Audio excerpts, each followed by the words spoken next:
Boa noite, irmãos. Vamos ficar de pé e vamos abrir nossa Bíblia na segunda carta do apóstolo Paulo, escrita a Timóteo. Segunda a Timóteo, capítulo 1. Vou ler do verso 3 até o verso 5. É a porção que nós estaremos considerando debaixo da graça do Senhor agora à noite. Segunda Epístola de Paulo a Timóteo, capítulo 1, versos 3, 4 e 5, onde lemos assim, palavra do Senhor. Dou graças a Deus, a quem desde os meus antepassados sirvo com consciência pura, porque sem cessar me lembro de ti nas minhas orações, noite e dia. Lembrado das tuas lágrimas, estou ansioso por ver-te, para que eu transborde de alegria pela recordação que guardo de tua fé sem fingimento, a mesma que primeiramente habitou em tua avó Lóide e em tua mãe Eunice, e estou certo de que também em ti. Amém. Nós vamos orar, implorar a bênção de Deus para a pregação. Senhor Deus, quão bom, Senhor, é ver a tua graça sobre nós e a manifestação do teu poder em nos trazer para este local, esta noite, mais uma vez, no dia do Senhor, para juntos, na comunhão dos santos, entoarmos louvores ao teu nome, porque o Senhor é digno de toda exaltação.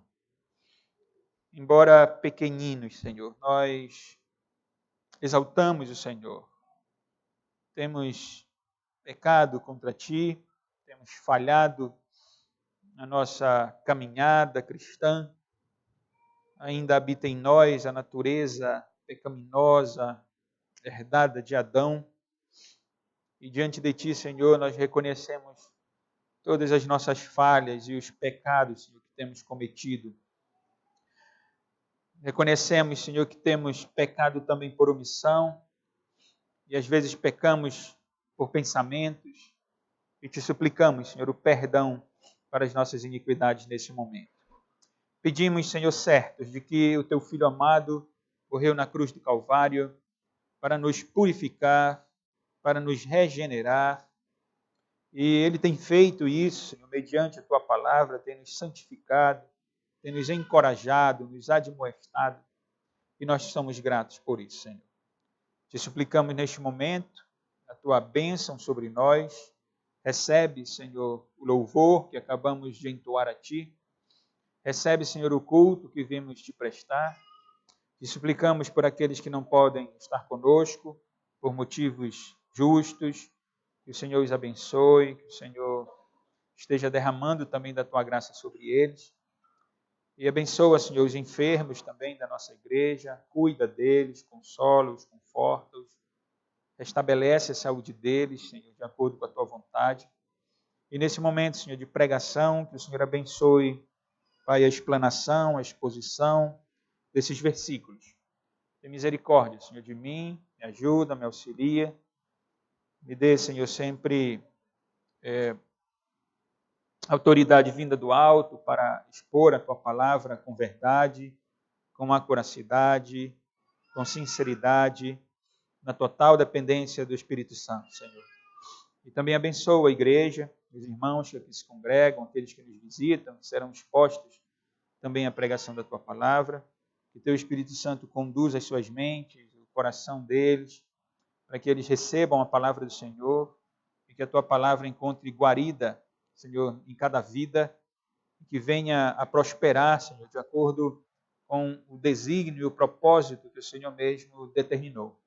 Que todos nós, Senhor, sejamos alimentados, encorajados pela Tua palavra. Se há alguém em nosso meio que ainda não conhece a Cristo, que o Senhor alcance, que o Senhor perdoe, que o Senhor traga a salvação esta noite, para a glória do Teu nome, Senhor. Ouve a nossa oração, nós pedimos isso em nome de Jesus. Amém. Os irmãos e as irmãs podem sentar.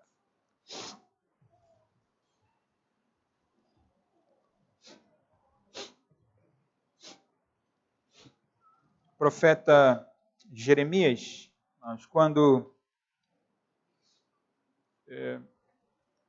vivenciou o momento em que Jerusalém foi destruída, haja vista Israel ter pecado contra o Senhor, Jeremias viu Jerusalém totalmente destruída, o templo do Senhor destruído.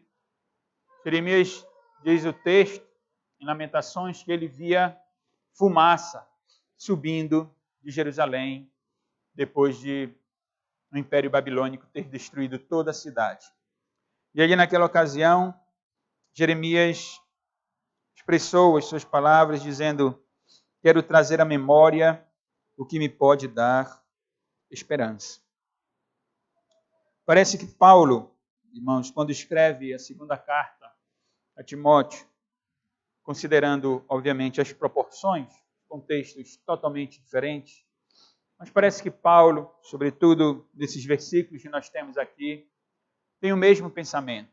Diz, parece que Paulo diz, eu quero trazer à memória aquilo que pode me trazer esperança. Por isso ele se lembra de Timóteo, por isso ele lembra da fé de Timóteo, ele deseja ver Timóteo. Os irmãos lembram, há 2 domingos nós introduzimos a carta e mencionamos a realidade em que Paulo se encontrava quando escreve a segunda carta, preso, sozinho, onde os amigos tinham abandonado, nós vamos ver isso no capítulo 4, quando Paulo fizer referência a isso. Mas a verdade é que Paulo está preso, Paulo está sozinho, ele está prestes a ser entregue por libação a Deus, como ele mesmo deixa claro no final da carta, e ele está, então, numa cela, irmãos, de prisão. Paulo, olhando para este mundo, como vimos no domingo passado, quando consideramos o prefácio e a saudação da carta, nos 2 primeiros versos, Paulo tem a experiência própria de que neste mundo não há esperança. E é interessante notar desde o início, antes de nós considerarmos, versos 3, 4, 5, que Paulo, ao invés de fazer o que às vezes nós fazemos, e nem estamos num calabouço, nem estamos numa cela, nem estamos presos, mas às vezes nós preferimos a depressão, nós preferimos o choro, nós preferimos o desânimo, e às vezes nós amamos esse desânimo, e muitas vezes nós queremos nós realizamos um discurso de vitimismo, como se nós não pudéssemos fazer nada, mas o apóstolo Paulo, preso, sozinho, prestes a morrer, ele consegue, claro, debaixo da graça de Deus, ele consegue ter a sua esperança em Deus, como nós vimos no domingo passado.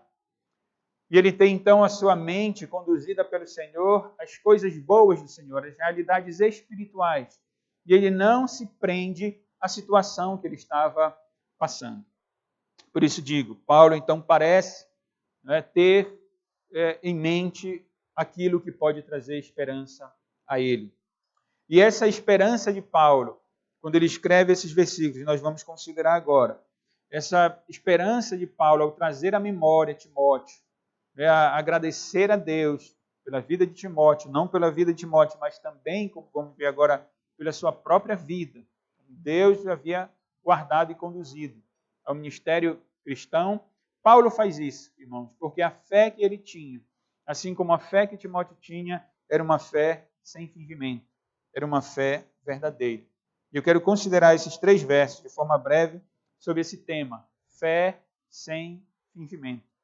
E quero chamar a atenção dos irmãos para o agradecimento que Paulo faz, em primeiro lugar. Depois ele faz referência à lembrança que ele tem. E, por fim, o desejo, já que ele quer encontrar Timóteo também. Paulo diz, dou graças a Deus. O agradecimento, considerando, em primeiro lugar, o agradecimento dele. Ele diz, dou graças a Deus, a quem desde os meus antepassados sirvo com consciência pura. Vejam que tinha dito domingo passado que Deus tinha conduzido a vida de Paulo. De fato, conduziu a vida de Timóteo. E Paulo novamente faz referência a essa condução, porque Deus havia conduzido o apóstolo Paulo. Ele o servia, diz, dou graças a Deus, agradecimento, a Deus a quem desde os meus antepassados sirvo. O termo servir aqui, no texto original, tem a ideia de cultuar, de adorar. Vejam que, como nós já sabemos, a vida cristã, ou o culto a Deus, não diz respeito apenas ao momento de um culto solene como este, onde a igreja se reúne, cada um sai de sua casa, do seu contexto familiar, e se reúne de forma pública para adorar a Deus, para cultuar a Deus. Isso é um culto solene, é prescrito pela Escritura, é o dia do Senhor, o dia em que Deus conclama toda a igreja para o culto público. Mas nós sabemos que o culto, a adoração e o serviço a Deus, na perspectiva da doutrina cristã, extrapola esse momento público e esse momento de culto solene. A nossa vida deve ser um culto, uma adoração e um serviço constante a Deus. E os irmãos lembram da vida de Paulo. Paulo era fariseu dos fariseus. Paulo era um judeu. Então Paulo diz, eu dou graças a Deus a quem desde os meus antepassados sirvo com consciência pura. Aqui há dois elementos que devemos considerar. Primeiro, os antepassados do apóstolo Paulo. Paulo era o quê? Um judeu. Paulo, quando faz a sua defesa, e nós vamos ver depois em Atos, capítulo 23, capítulo 24 de Atos, quando ele está diante de alguns líderes, alguns imperadores, ele então, diante de um rei, melhor, ele defende a sua autoridade e ele faz referência à realidade que ele era filho de fariseus.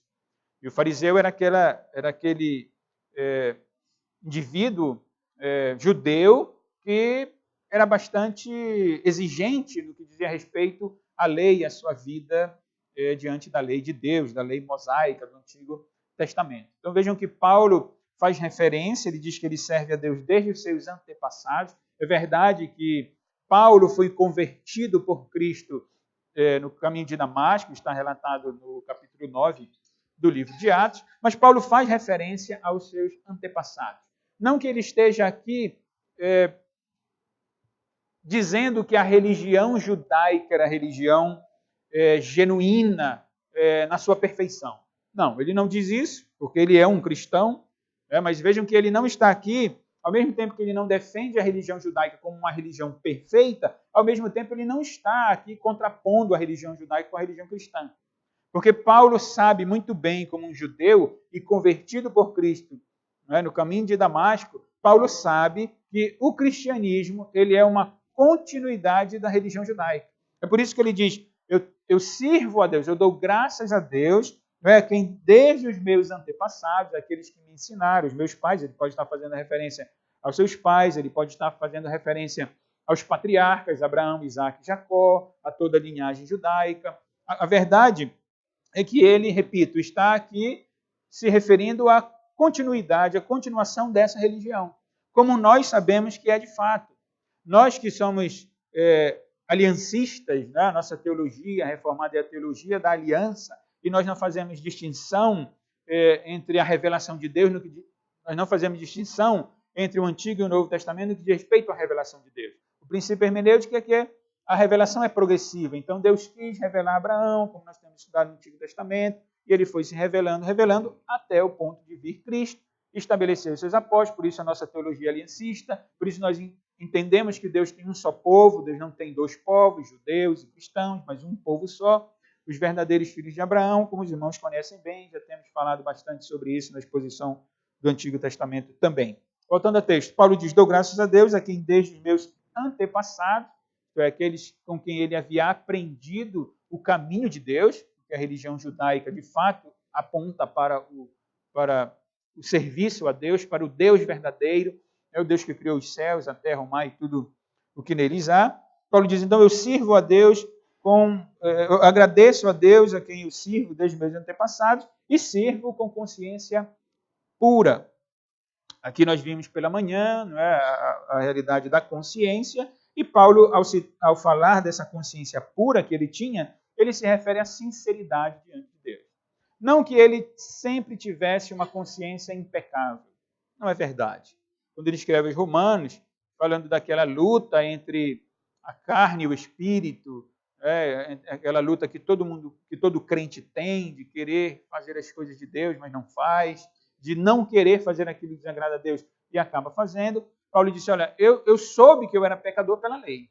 Então a lei me disse que eu era pecador. Então Paulo, como nós, também havia momentos, sem dúvida nenhuma, da vida dele, que a sua consciência não era uma consciência leve, mas não era uma consciência totalmente limpa, como nós não temos uma consciência totalmente limpa, mas Paulo se refere a essa paz e a essa sinceridade que ele tem para com Deus, haja vista que mesmo, os irmãos devem lembrar que mesmo quando ele era judeu, tinha aprendido a religião de seus pais, mesmo quando judeu, ele procurava agradar a Deus, ele procurava tanto agradar a Deus que ele chegava a perseguir os crentes, ele chegou a matar crentes, porque ele entendia ainda com o véu nos seus olhos, né, no seu rosto, não entendendo ainda a doutrina do caminho, né, de Cristo, ele então procurava crentes e matava crentes porque ele pensava que ele estava servindo a Deus. Ele era tão zeloso, ele queria tanto servir a Deus que ele chegava a matar crentes.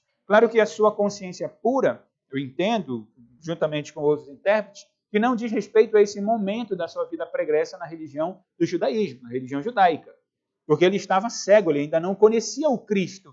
Ele era um religioso, ele era sincero, ele servia a Deus sem dúvida nenhuma na sua religião judaica, como ele havia aprendido. Mas agora ele se refere a este momento que ele tem servido a Deus, Deus o tem guardado, Deus deu a ele pais, Deus deu a ele antepassados, pessoas mais velhas que puderam instruir Paulo a ponto de ele, a partir do Antigo Testamento, da revelação que ele tinha, ao encontrar-se com Cristo, reconhecer que Cristo é o verdadeiro Deus, é o mesmo Deus do Antigo Testamento. Paulo é um judeu, irmãos, perdoado em Cristo Jesus. Ele não é um judeu religioso, ele não é um judeu do judaísmo, mas ele é um judeu convertido por Cristo. Ele é um judeu perdoado em Cristo. Como eu disse, ele não está aqui separando as religiões. Uma vez que ele tinha sido judeu e conheceu a Cristo, ele entende agora, como nós entendemos à luz de toda a revelação, que a religião é uma só, que o povo é um só, e que Deus é o único Deus, que tem um único povo, que é a sua igreja, que são aqueles que creem no Deus de Abraão, de Isaac e de Jacó, como o apóstolo Paulo cria. Então, eu repito, Paulo não está aqui fazendo uma distinção entre as religiões, Paulo não, no sentido de que não haja continuidade, e nem Paulo está aqui criando uma outra religião. Porque essa era a acusação dos judeus quando levaram Paulo ao tribunal, de que ele estava provocando rebelião entre os judeus, e que ele estava traindo a religião dos seus pais. Essa era a acusação de Paulo. Por isso Paulo diz, não, eu sirvo a Deus, eu dou graças a Deus, não é desde os meus antepassados que eu sirvo com consciência pura. Vamos lá a Atos, irmãos podem abrir aí em Atos, no capítulo 23. Paulo é conduzido pelos judeus ao Sinédrio, isto é, aos próprios líderes da religião judaica. E no capítulo 23 de Atos, Lucas relata que Paulo, de forma corajosa, fitou os olhos no Sinédrio, na liderança da religião judaica, na cúpula da religião, e ele disse, varões e irmãos, ele ainda é um judeu, e ele acredita que Israel é um povo, de fato, que Deus tem promessas, porque ele tem o Antigo Testamento. Varões e irmãos, tenho andado diante de Deus com toda a boa consciência até o dia de hoje. Faz referência a essa realidade de ter boa consciência. Mas veja o capítulo 24, lança muita luz sobre o que nós estamos mencionando aqui. Versículo 14, Paulo apresenta a sua defesa, ele está agora diante de Félix, e então versículo 14, vamos ver desde o verso 10, Paulo, tendo-lhe o governador feito sinal que falasse, respondeu, sabendo que há muitos anos és juiz desta nação, sinto-me à vontade para me defender, visto poderes verificar que não há mais de 12 dias, desde que subi a Jerusalém para adorar, e que não me acharam no templo discutindo com alguém, nem tampouco amotinando o povo, fosse nas sinagogas ou na cidade. Nem te podem provar acusações que agora fazem contra mim. Como eu disse há pouco, a acusação a Paulo era de que ele era um herege, de que ele tinha abandonado a religião judaica, que estava causando tumulto. E aí no versículo 14 diz, porém, confesso-te que segundo o caminho, ele está falando aqui da seita, né, para os fariseus, do cristianismo, a doutrina de Cristo, o ensinamento dos apóstolos é uma seita, é chamada de caminho. Ele diz, confesso que segundo o caminho, a que chamam seita, assim eu sirvo a Deus, de nossos pais, acreditando em todas as coisas que estejam de acordo com a lei e nos escritos dos profetas, tendo esperança em Deus, como também estes a têm, de que haverá ressurreição, tanto de judeus como de injustos. Ele está falando do julgamento final, de que Deus condenará os ímpios e salvará aqueles a quem Deus se revela, não é? Aqueles a quem Deus tem colocado como seu povo. Por isso também me esforço por ter sempre consciência pura diante de Deus e dos homens. Veja, Paulo, repito, está dizendo aqui, olha, eu sou judeu, eu não estou negando a minha religião, pelo contrário, fazem poucos dias, eu fui a Jerusalém para adorar, no templo, eu fui para adorar ali, para adorar ao Deus verdadeiro, não é só que estão me acusando, e eu quero dizer que a minha fé continua viva, que eu creio no Deus que julgará os homens, que julgará os injustos, e que onde haverá ressurreição de mortos. A ressurreição dos mortos é uma doutrina, irmão, central no cristianismo. Porque Cristo ressurge, Cristo ressuscita. Os irmãos devem lembrar da primeira carta de Paulo aos Coríntios, capítulo 15, onde Paulo expõe de forma grandiosa a doutrina da ressurreição. Ele mostra que o fundamento da nossa esperança é a ressurreição de Cristo, porque já que Cristo ressuscitou, então nós temos a certeza de que nós também ressuscitaremos com ele. Então Paulo está fazendo o quê? Dizendo, olha, eu sou judeu, eu creio na doutrina, na lei dos profetas, eu creio na lei e nos profetas, e eu encontrei o caminho que é chamado seita, e eu continuo servindo a Deus, eu sirvo a Deus com a minha consciência tranquila. Paulo, então, agradece a Deus pelo ensino e pela doutrina que ele havia recebido desde os seus antepassados, o que certamente fez com que ele compreendesse também o Cristo e pudesse, então, ligar as duas revelações, as duas dispensações, melhor, entender que é um só caminho, que é o Deus verdadeiro, que é uma só religião, uma só fé, um só batismo, como nós entendemos bem como aliancistas, como crentes que entendem a teologia da aliança, a teologia reformada. Então, Paulo agradece a Deus, voltando ao texto que nós estamos considerando, 2 Timóteo, ele agradece a Deus por isso, por ter uma consciência limpa, ser sincero diante de Deus, como eu disse pela manhã, não porque ele achava que tinha uma consciência limpa, mas à luz de tudo aquilo que ele conhecia desde o Antigo Testamento, como a revelação do Cristo, como o único Senhor, como Deus verdadeiro. Passando para o segundo aspecto, quero destacar aqui nesses 3 versículos, além do agradecimento do apóstolo Paulo, a lembrança do apóstolo Paulo. Porque ele diz, dou graças a Deus, a quem desde os meus antepassados sirvo com consciência pura. Vejam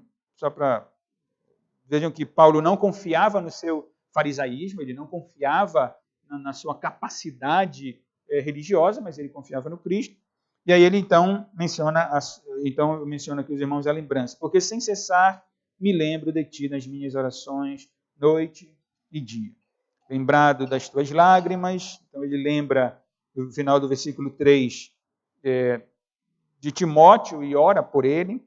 Ele lembra das lágrimas de Timóteo, no capítulo 4, e ele recorda, ainda no versículo 5, sobre a fé de Timóteo, que ele diz, é sem fingimento, a mesma que primeiramente habitou em tua avó Lóide, em tua mãe Eunice, e estou certo de que também em ti. Então, há 3 aqui pontos da lembrança de Paulo. Primeiro ele diz, eu lembro de ti nas minhas orações, noite e dia, sem cessar. Esse era o motivo também que ele dava graças a Deus, pela sua vida, mas também porque ele lembrava de Timóteo, orava por Timóteo, noite e dia, sem cessar. Alguns dizem que Paulo está ensinando que nós devemos orar de dia e de noite. Bom, pode não ser, mas não faz mal. Orar de dia, pela manhã e à noite, não tem nenhum problema, é bom orar. Mas o mais importante aqui talvez seja sem cessar.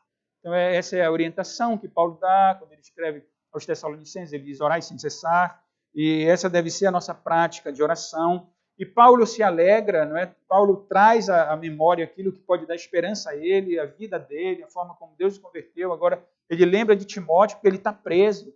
Ele lembra então de Timóteo constantemente, ora a Timóteo, sem dúvida nenhuma, quando nós oramos, Deus nos consola, Deus nos anima, Deus nos motiva, e não apenas a nós, mas também ou aquela pessoa por quem nós oramos. Então a oração de Paulo aqui é uma bênção para ele, porque ele é animado por Deus, mas sem dúvida nenhuma era uma bênção para Timóteo quando ia ler a carta e saber que Paulo estava orando por ele. Haja vista que Paulo estava preso, mas Timóteo estava solto. Paulo não tinha mais como pregar, mas Timóteo tinha a igreja de Éfeso para continuar o evangelho, para promover o evangelho, para cuidar dos santos, para pastorear as ovelhas de Cristo. Então Paulo diz, eu oro constantemente por ti, Timóteo. Eu lembro de orar por ti noite e dia. E aí fica uma lição para nós já. Nós temos orado, irmão. Quanto nós temos orado? Não é que nós lembramos de orar por outros, interceder por outros. A oração é uma das armas do crente. A oração é um dos meios de graça. Como eu disse no início, Paulo está preso. Paulo não pode fazer nada, irmãos. Mas ele pode fazer muito. Ele pode orar por Timóteo. Ele escreve a carta para Timóteo, inspirado pelo Espírito Santo. E aí temos uma gripezinha, e aí já não dá mais, já não dá para fazer mais nada. Não quer orar, não quer ler Bíblia, não quer apresentar a vida de outro. E nós precisamos, na verdade, buscar a graça de Deus, para que então venhamos a, mesmo em privações. E, sem dúvida nenhuma, as nossas privações não podem ser comparadas com a privação de Paulo. Mas mesmo em privações, nós temos muito para fazer. Então, perceba desde já, aqueles que às vezes são acometidos de enfermidade, não podem vir à igreja, e claro, lamentam por isso, mas entenda uma coisa, você pode orar. Uma coisa que qualquer doente pode fazer é orar. Mesmo que esteja numa cama, mesmo que esteja debilitado, mas se pode orar a Deus, pedindo a graça de Deus, animando a alma, trazendo à memória aquilo que pode dar esperança, olhando para o alto, olhando para o futuro, para a vida eterna e olhando para os outros que não estão enfermos. Os outros crentes que estão animados, estão encorajados, que estão à frente do campo de batalha, os crentes que estão nas universidades, nas repartições públicas, nos seus trabalhos. Devemos orar por eles, para que Deus os anime, para que Deus os encoraje, para que Deus lhes dê força, para que então o evangelho seja promovido. Essa é uma das armas, e Paulo se apoderava dessa arma. Paulo se alegrava com isso, sua fé era genuína. Então ele apresentava constantemente Timóteo nas suas orações noite e dia. Versículo 4, Paulo diz, eu lembro também das tuas lágrimas. Não sabemos exatamente por que Timóteo chorava. Alguns dizem que talvez pela despedida, e não temos exatamente o momento, mas em algum momento, o discípulo de Paulo, Timóteo, o jovem pastor Timóteo, ordenado por Paulo, teve que separar um dia do seu mestre. Então, ali certamente houve lágrimas, e alguns dizem que Paulo se refere a essas lágrimas. Mas também Paulo pode fazer referência às lágrimas do pastoreio. Quando nós introduzimos a carta, eu disse aos irmãos que essa é uma realidade de todo pastor, quando pastoreia a igreja, quando cuida da igreja, ele derrama lágrimas, ele sabe a dificuldade, os problemas e os desafios da igreja. E veja que Paulo não menosprezava as lágrimas de Timóteo. Paulo não está aqui dizendo, Timóteo, pare de chorar, não seja fraco. Não, Paulo dizia, eu oro por ti, Timóteo, porque eu lembro das tuas lágrimas. Eu lembro do teu sofrimento. Eu sei que não tem sido fácil, porque Paulo sabe também. Por isso Paulo escreve essa segunda carta. Qual o objetivo de Paulo escrever a segunda carta de Paulo a Timóteo? Se não dizer a Timóteo, Timóteo, persevera, Timóteo. Continua na fé, Timóteo. Persevera, não desanima. Continua, eu estou preso, mas o Senhor vai te abençoar no teu ministério. Eu estou preso, sofre os sofrimentos comigo, Timóteo. Não te envergonhes do servo do Senhor que está preso. Continua, persevera. E por isso Paulo diz, eu tenho lembrado das tuas lágrimas. E no versículo 15 ele diz ainda, pela recordação que guardo de tua fé sem fingimento. Então vejam que se Paulo diz que a fé de Timóteo é sem fingimento, é verdadeira, é sem hipocrisia, é sincera, então vejam que há possibilidade de alguém ter uma fé com fingimento. Alguém pode falar o cristianês ou o crentez fluentemente, mas não ter vida prática. Alguém pode citar versículos. Alguém pode dizer que é crente, mas pode viver uma vida de hipocrisia e de falsidade. Não era o caso de Timóteo, porque Paulo conhecia Timóteo. Tanto que Paulo, quando encontrou Timóteo, arregimentou Timóteo, sem dúvida nenhuma direcionado pelo Senhor, ordenou Timóteo, mandou que Timóteo fosse para a igreja de Éfeso para então pastorear aquela igreja. Mas a fé de Timóteo era sem fingimento. Como Paulo sabia? Além de conhecer Timóteo, conhecia a história de Timóteo. Então Paulo tinha feito referência aos seus antepassados e agora ele faz referência também aos antepassados de Timóteo. Quando ele diz, pela recordação que guardo de tua fé sem fingimento, a mesma que primeiramente habitou em tua avó Loide, então era uma senhora que era judia e que crente, alguns discutem se elas tinham se convertido ao cristianismo ou não. Os que dizem que elas não se converteram ao cristianismo partem do princípio de que a lei judaica revela o Deus verdadeiro. Como nós estamos aqui no início, no primeiro século ainda da era cristã, alguns que defendem a não conversão ao cristianismo da avó de Timóteo Loide e da sua mãe Eunice, defendem esse princípio de que a fé judaica revela o Deus verdadeiro. Mas a maioria dos intérpretes creem que elas tinham sido convertidas por Cristo também.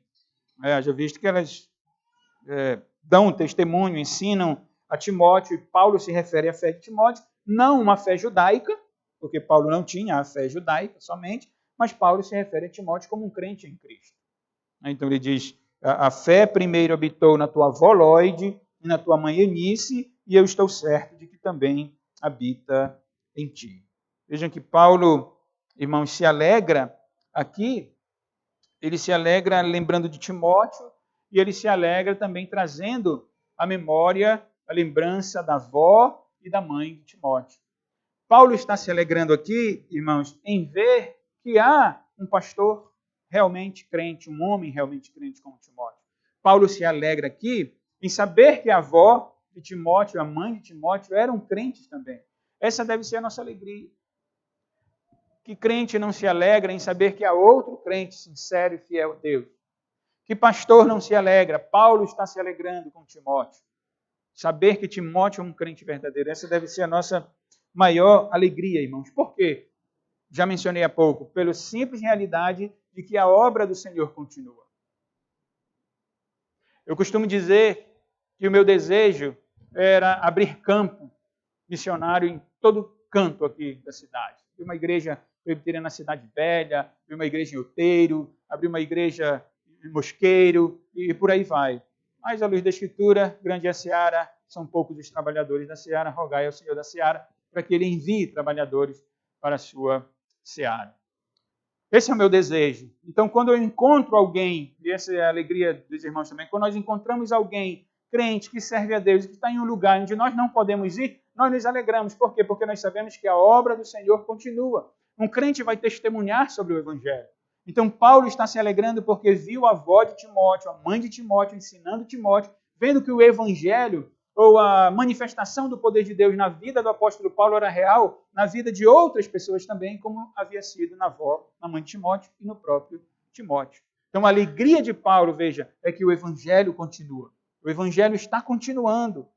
Deus está salvando pessoas, Deus continua agindo e se revelando a pessoas. A obra do Senhor permanece. E Paulo se alegra com isso. Paulo se alegra pela fé verdadeira e genuína de Timóteo, isto é, sem fingimento. Paulo sempre se alegrava, irmãos, quando pensava nos crentes. E é assim que nós devemos fazer. Então, um parêntese rapidinho. Devemos, às vezes, largar um pouco da ideia de que só os reformados são o povo de Deus. Deus está agindo, irmãos. Nós devemos entender isso. Se é um crente sincero, se a sua fé é sem fingimento, embora não entenda muito da teologia reformada, embora tenha algumas práticas de outro local, alegremos-nos com aquele crente, dizendo, o Senhor tem salvado, a obra do Senhor continua, o Senhor permanece sendo fiel ao seu propósito, salvar aqueles a quem ele quer salvar, aqueles a quem ele quer salvar, e a igreja de Cristo permanece na terra. Essa é a alegria de Paulo aqui. Como disse no início, Paulo está trazendo à memória aquilo que pode dar esperança a ele. Está preso, vai morrer, então ele diz, eu me alegro porque conheço Timóteo. Me alegro, Deus trabalhou na minha vida. Timóteo recebeu instrução da avó, Timóteo recebeu instrução da mãe. Já aplicar isso para os irmãos, a necessidade que temos de repassar a nossa fé, transmitir a nossa fé para que o Evangelho continue, para que a igreja cresça. Então, depois de ter visto o agradecimento de Paulo, a lembrança de Paulo, por fim, o desejo de Paulo. Versículo 4. Depois de dizer, lembrado das tuas lágrimas, eu estou ansioso por ver-te, para que eu transborde de alegria. Paulo quer ver Timóteo. E ao ver Timóteo, ele diz, eu vou ficar cheio de alegria. Eu vou me encher de alegria. Por que será, irmãos? Pelo contexto de Paulo. Entendam uma coisa, irmãos. Aqueles que vêm à igreja quando querem, participam de reuniões que querem. Entenda uma coisa. Você, se um dia Deus, na sua providência, tirar isso de você e de colocar numa situação em que seja impossível se encontrar com os crentes, então você vai sentir falta. O que Paulo almeja aqui, irmãos, é a comunhão dos santos. O que ele quer é Timóteo com ele. Ele amava Timóteo. Timóteo é seu amado filho, é seu filho na fé. Mas muito mais do que um desejo natural ou pessoal, eu entendo que o desejo de Paulo é um desejo cristão, é um desejo pastoral, é verdade. Afinal de contas, Timóteo é o seu discípulo. Então, Paulo iria se alegrar muito ao ver Timóteo, haja visto que ele estava sozinho. Mas eu quero enfatizar isso aos irmãos, eu quero mencionar isso aos irmãos, que, ao meu ver, o que Paulo quer é que um crente esteja com ele ali, orando com ele, sem dúvida. O desejo dele é pastoral, eu disse, porque ele vai encorajar Timóteo, ele vai ser encorajado na esperança que ele tem, ele vai estimular Timóteo, mas há esse aspecto de crente com crente. Converse um pouco, eu tenho mencionado porque essa é a realidade, mas converse um pouco com o irmão Henrique aí que trabalha com as igrejas perseguidas no mundo. E como crentes que estão sendo perseguidos no mundo, eles não têm essa bênção, essa dádiva que nós temos aqui da comunhão dos santos, de podermos sentar com os irmãos, orar com os irmãos, conversar com os irmãos, aprender com os irmãos. Eles não têm isso. Quando alguém se converte, vai o Estado Islâmico e destrói a família, destrói os bens. Eles não sabem, eles não têm o que nós temos. E às vezes nós não sabemos o que é isso. Graças a Deus por isso, nem queremos passar por isso. Mas é um aspecto que devemos valorizar, é a comunhão dos santos. Paulo está sozinho, preso. Ele quer Timóteo. Ele quer alguém para conversar, para estimular, ser estimulado. E às vezes nós, nos nossos pecados aqui, nas nossas mazelas, nós nos prendemos no nosso mundinho, no nosso egoísmo, e nem valorizamos a comunhão dos santos algumas vezes. Estou falando aqueles que não valorizam, estou vendo, graças a Deus, muitos que valorizam, que vivem a vida da igreja. Mas esse é um aspecto de Paulo. Então, Paulo traz à memória aquilo que pode trazer esperança a ele. A história dele, os antepassados dele, deram lição a ele, e ele conheceu a Cristo e viu que a verdade que ele havia aprendido no Antigo Testamento é a verdade que Cristo revela. Paulo traz à memória o próprio Timóteo, orando por ele, lembrando da fé dele, lembrando de como ele havia aprendido, lembrando das lágrimas dele. E Paulo então, traz à memória também a esperança de ver Timóteo, de conversar com Timóteo e de usufruir a comunhão dos santos. Que deve ficar para nós, irmão, nesses versículos aqui. Primeiro, uma aplicação, uma verdade a todos nós. A aplicação é: busquemos o que nos traz esperança. A esperança deste mundo, ela é ilusória. Tá? Ela é ilusória. Então, que nós, debaixo da graça de Deus, busquemos os verdadeiros valores espirituais, das coisas espirituais. As verdades de Deus e a promoção do seu reino devem nos dar esperança. Vou repetir. As verdades de Deus e a promoção do seu reino devem nos dar esperança. Essa deve ser a esperança da nossa vida. Mesmo que eu não consiga ir a tal lugar para levar o evangelho a alguém, eu devo me alegrar por alguém que Deus vai usar para levar o evangelho. Se eu tenho alguma restrição, se eu tenho alguma limitação, eu tenho que lembrar que o poder de Deus está acima de todas as limitações nas quais o Senhor me coloca. Eu tenho que pensar na promoção do reino de Deus, nas verdades de Deus, nas promessas do Senhor. E isso é o que tem que trazer esperança a nós, irmãos. Não devemos nos entregar ao pessimismo, sabe, ao coitadinho, ao discurso de vitimismo, mas não, trazer a memória, o reino de Deus está progredindo, pessoas estão sendo convertidas, Cristo vai retornar para voltar para tomar a sua igreja, levar para si, e nós vamos, e todos os sofrimentos vão acabar. E essas são as realidades espirituais, as verdades de Deus, a promoção do reino, e isso deve trazer esperança ao nosso coração. Porque, lembrando que Paulo diz aos Coríntios, no capítulo 15, essa é a esperança, a nossa esperança se resume apenas a este mundo, que Paulo diz, nós somos então os mais infelizes deste mundo. A nossa esperança está lançada para além do véu. Então, que busquemos aquilo que nos traz esperança, que é a verdade de Deus. Agora, uma aplicação aos mais experientes, aqueles que já têm uma caminhada na fé, um tempo na igreja, um tempo de conhecimento bíblico, conhecimento teológico. Essa é a lição para nós. Nós precisamos, irmãos, ser instrutores de outros. Paulo e Timóteo tiveram alguém que lhes ensinasse.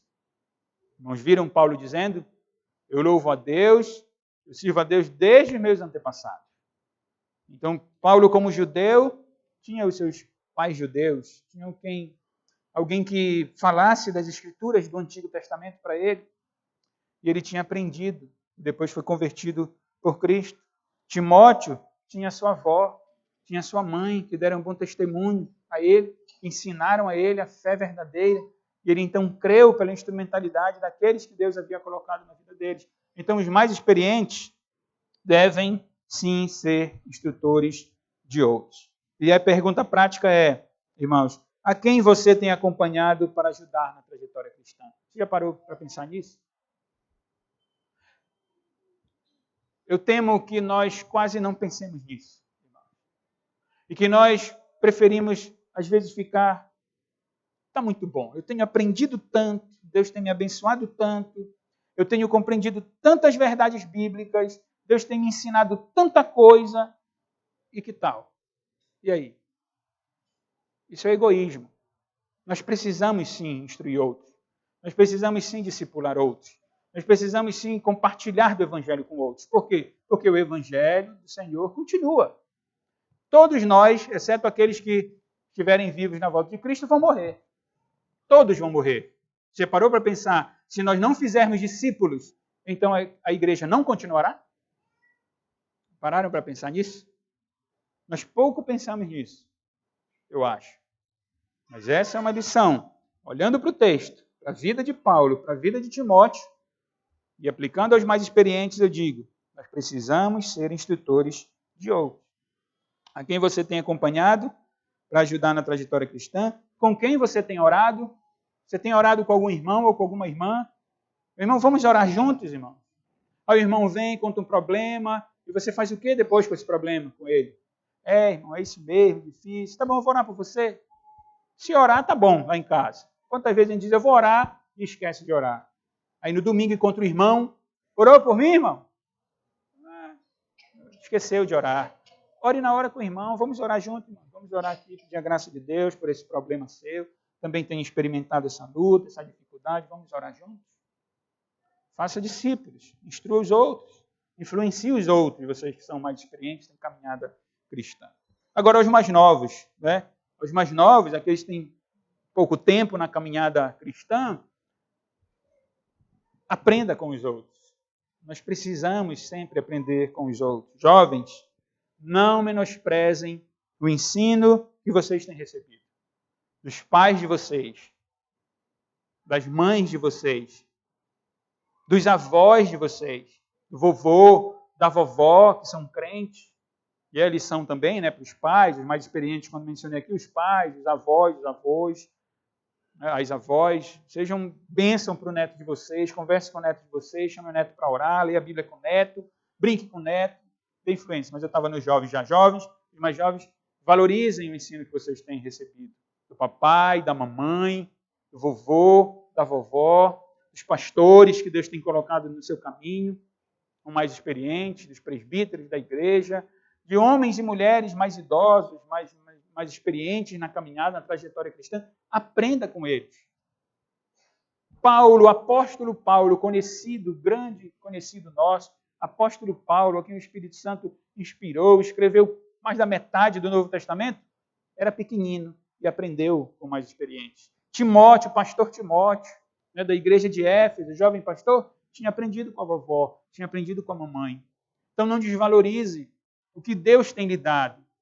Antepassados, crentes, avós crentes, papai crente, mamãe crente. Se você não tem papai, mamãe, avô crente, você tem pastor crente que tem ensinado a você. Você tem homens crentes na igreja com quem você pode conversar, pode buscar conselho, pode dizer, olha, meu irmão, me ajude nisso, eu tenho passado por essa luta. Faça isso. É assim que Deus estabelece a sua igreja, para que nós então venhamos a crescer, ser robustos na fé, continuar a promoção do reino, até porque você pode ser um presbítero futuramente, você pode ser um pastor futuramente. Se não for, você vai ser um crente, sem nenhum problema. Você vai ser pastor e presbítero, para ser crente fiel, você vai ser um professor crente, você vai ser um advogado crente, você vai ser presidente da república crente. Quem sabe, né? Nunca sabe.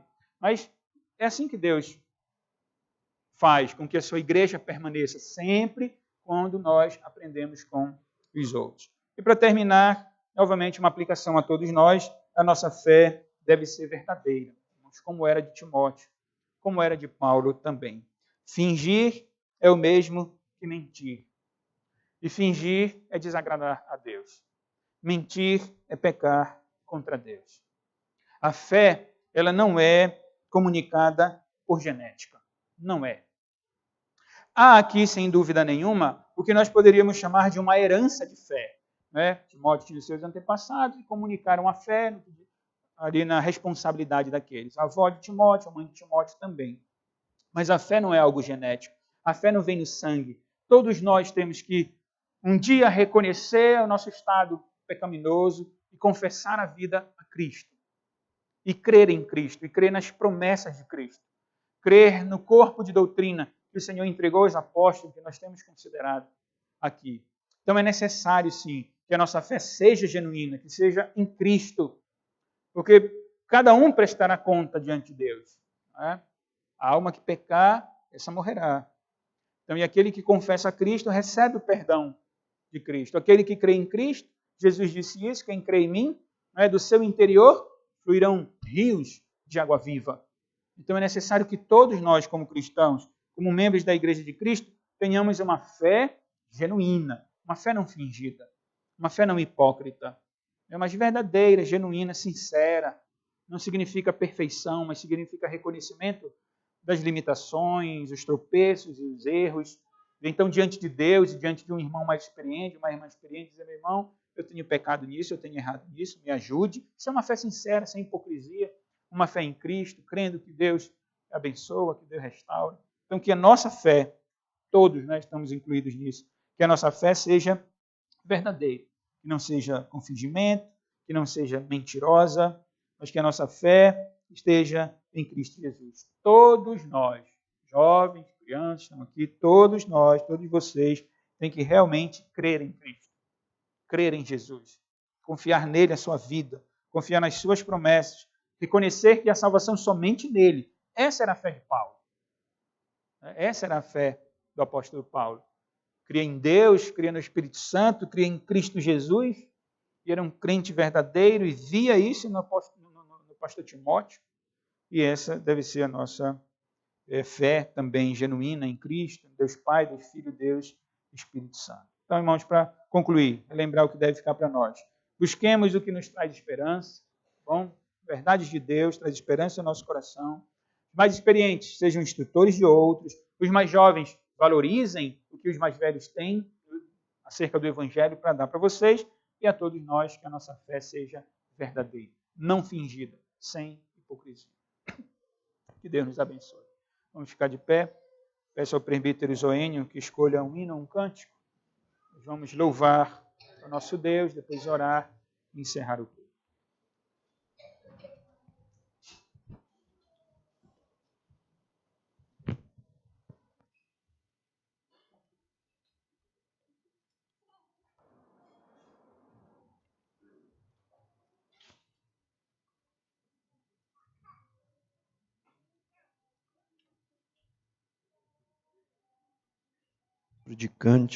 livro de Cânticos, número 366.